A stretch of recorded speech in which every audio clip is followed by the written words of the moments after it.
북한에서는 보통 어떤 소주를 드시나요?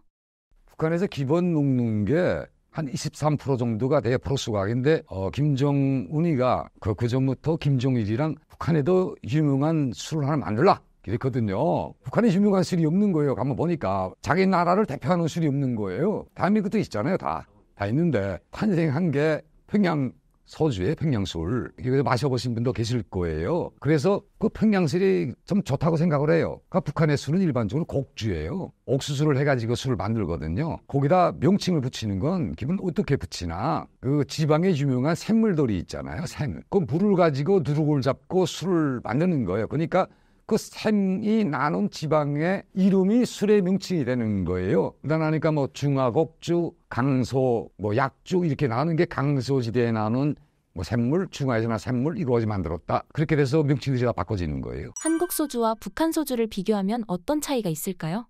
처음에 먹을 때 참이슬이 도수가 좀 약하잖아요. 약하니까 쉽게 보는 거예요. 아, 이건 뭐 10병 먹어도 괜찮겠네. 뭐 이렇게. 아, 근데 그게 많이 먹으면 안 되겠더라고요. 북한 술은 자기가 규정이란 주량이 있거든요. 왜 주량이 있나? 아무 소리나 막 하면 안 되잖아요. 그러니까 일반적으로 지인들이나 뭐 외무성 회식이나 할 때 기준량에서 조금 작게 먹고 집에 가서 먹는 습관이 있어요. 재탕을 하지가 그때 먹지 못하고 남겨놨던 술을 집에 가서 다시 먹는 거예요. 근데 대한민국 가서는 그런 구속의 툴거리가 없어지지 않았어요, 지금. 그러니까 마음껏 먹는데 참이슬 너무나도 서울이 번 거예요. 근데 참이슬도 그 서울이 볼 게 아니더라고. 그러니까 맛이 척 하는 거예요. 그래서 야, 이거 참이슬도 이거 마음 놓고 먹는 게 아니구나. 그래서 지금도 그런 습관이 많아요, 제가. 그러니까 옛날에 그 생활 패턴이 있잖아. 그러니까 지금도 집에서 혼자 혼술하는 걸 아직도 좋아하는 것 같아요. 그런 습관이 있어서 그런 거예요. 북한의 음주 문화에 대해서 소개해 주신다면요.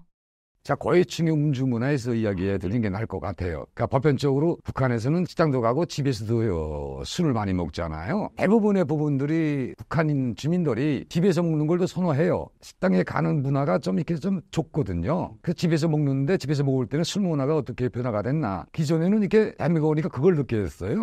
분한테 술 이렇게 따라 드리고 이렇게 잡수면서 계속 따라 드려야 되잖아요. 그리고 일어나서 한마디 해야 되기도 하고 처음에 그게 적응이 안 되는데 북한은 고해충은 어떻게 하는가? 서빙을 할 때 이렇게 앉아서 술을 들게 되면 첫 잔은 같이 이렇게 하는데 두 번째 잔부터는 뒤에다 술을 놔줘요. 그러니까 경채로 놔준다 그럴까요? 이렇게 그러면 그게 술이 다 마시면 또 갖다 놓는 거예요. 그러니까 자기가 알아서 자기 주량에 맞게 드시라는 거예요. 그러니까 이 술 문화가 나쁜 건 아니라고 저도 생각을 해요. 뭐 어떤 측면에서. 그러니까 그렇게 먹고 제 알기로는 그러면 또 식당에 간다 하게 되면 북한에 노래방도 있거든요. 그러니까 노래방이라는 게 특징적인 것은 식당하고 같이 있어요. 그러니까 노래방 문화는 오래전부터 있어요. 북한은 PC방도 있고요. 다 있는데 노래방은 일반적으로 식당에 소속이 돼 있어요. 그래서 2층 쪽 같은데 이렇게 방음 장치를 하고 미실로 돼 있거든요. 거기 들어가서 식당의 음식이 그대로 노래방으로 왔다고 이야기할까요? 그 상을 쭉 차려 넣는 거예요. 쭉 차려놓고 그 자리에서 이제 예약제거든요. 예약제. 그러면 미국에 따라를 줘야 되거든요. 내야로 잘 안 되거든요. 그래서 그 쭉 앉은 다음에 그다음에 이제 TV의 형식으로 들어온다 그럴까요? 노래 불러주는 여성들에 대한 돈을 따로 별도로 지급하진 않아요. 들어와서 노래를 부르고 하면서 거기서 고생했으니까 TV라 그럴까 그것도 주고 제일 불편한 게 뭐 됐나 그럴 때 노래를 하고 하느라면 저녁에 시간이 오래 걸리잖아요. 북한은 10시 반인가 11시만 지나면 일체 모든 차들이 움직이지 못해요.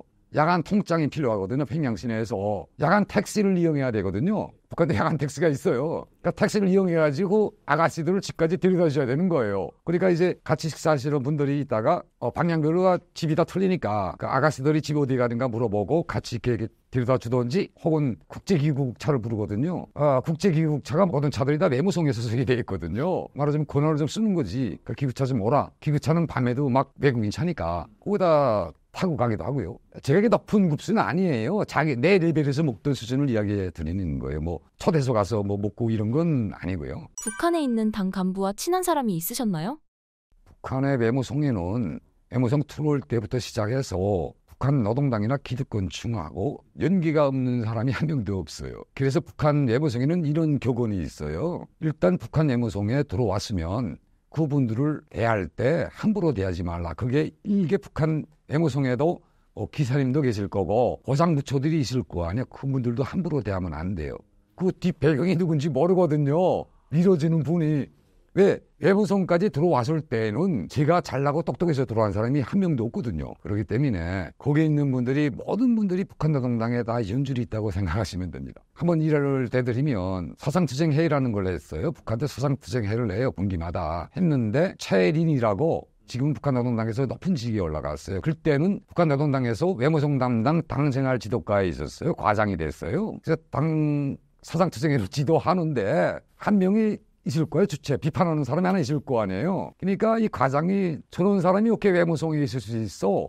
당장 내보내라 이렇게 됐거든요. 그런데 그 사람 자체는 암만 노래도 내보낼 수 없는 사람이거든요. 항일 후사 줄기고 그 뒷병이 북한 노동당에서 이 체린 과장보다 더 높은 직위에 있는 사람이거든요. 그래서 속으로 웃죠. 못 나갈 거다. 저 사람은 분명 내보내질 못해요. 그걸 어떻게 내보내요? 그러니까 빈 말이지 지금 앉아서. 그러니까 북한 노동당의 모든 기득권층 이 사람들은 좀 더 높은 북한 노동당에 컨트롤할 수 있는 좀 더 높은 층과 다 연맹이 있어요. 그래서 다른 뭐 요게 탈북 외교관들 다 경력을 이야기할 때 경영이 다 좋잖아요. 부모들이 뭐랬고 다 배경이 좋잖아요. 그런 배경인 거예요. 다. 분명 저도 있고요. 저거 없을 수가 없고요. 저도 있죠. 근데 이야기하는 건 좀 그렇고요.